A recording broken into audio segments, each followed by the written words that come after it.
All right, let's take a look at that. Once again, shout out to Andrew Cootie from CCH Motorsports. All of his links will be in the description. He helped me out getting these laps because I could not keep this car on the track, especially for this combo. It was Coda is my worst road course, and I was just done with it. So shout out to Andrew. I appreciate it. And this lap is going to be a difficult one. So getting the run up here, we talked about it a little bit if you watched the truck already. It's all about keeping your car under you, not sliding the tires, and just trying to get on the throttle as early as possible. One of the big things here, there's a lot of hairpin type turns at Coda. This is the braking technique that you need to be careful of. So notice two things here. Thing number one, he's braking very hard, almost at 100%. He could probably get to 100%, but it might lock up, especially over the bumps. But the second thing, if you're going to have that much brake, you have to have a completely straight steering wheel. You cannot turn your steering wheel until you start backing off the brake. So watch this right here as he turns into the corner. You notice how he backs it down to half the moment he starts wanting to turn his steering wheel. And then as he actually turns into the corner, he's almost completely off the brake. That timing is very tough to get to the apex there. So but you really want to kind of almost feel like you're late apexing the curbs. The later that you can get to the curbs, the better angle you'll have off of them. But then, of course, the risk is not getting to the curbs. This insane how hard it is to keep this on the track here. It really is difficult. So you really just want to keep the car on the track. Don't want to be on the brake too much, but pretty much just ride partial throttle all the way through and then set up to the right after the last S here because you're going to have this left-hander 90-degree. And if you're too far to the left, you're not going to be able to set up for it. And that kind of punishes you because if you hit this, you got to, again, get out to the left here, then hit this, and then you'll be set up for another hit. So there is off track on the inside of that curb, so you got to be careful. That's going to invalidate your qual lap if you go all the way down here. You can go, I think, right sides can be on this, but not the left sides can be on the curb at the same time. Very odd. I don't understand the track limits here. But anyways, here we go.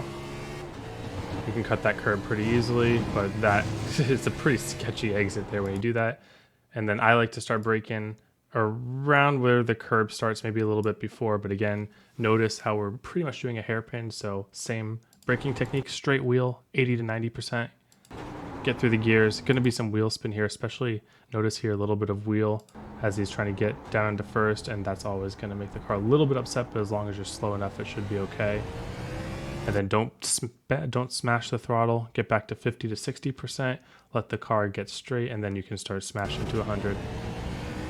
Especially in first gear, no reason to go 100% throttle in first gear in most situations. So we get down the straight here.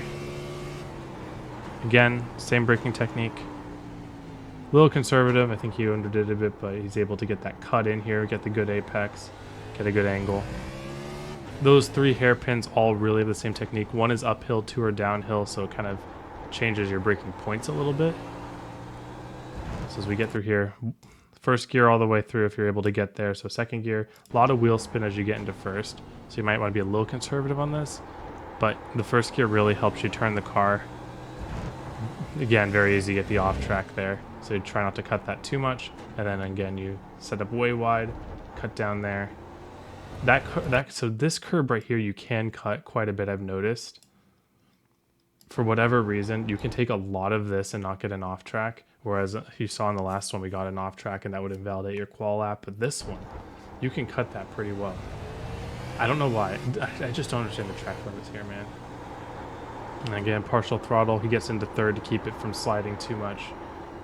This car, man, it's going to want to slide. And in the race, especially on a hot track, you cannot let this car slide. Like, you can back off your pace if you want, but man, you do not want the car to be sliding. Again, final hard braking point. Turn in here. Try to aim for that yellow curb piece. And that really is more or less a lap here. Very, very tough to keep the car within the track limits. I think consistency is going to be key here. Not locking up the tires, not heating up stuff. This Xfinity combo at Coda, the more heat that you put into the tire, the harder it's going to be to drive. So a lot of people are going to want to be pushing for qual times early, and that's just not going to work. So if you just got to run the laps that are consistent for you to not hang out the rear and slide your tires. If you hear your tires squealing at you, that means that the next lap is going to be harder than this lap. and that's just how it goes. So really be careful about how much you're hanging the car out and try to keep it under control, because that's what's going to pay dividends later in the race, especially at a place like here in this car. All right. Thank you all for watching. Hope you have a wonderful day, and I hope to see you all on the track.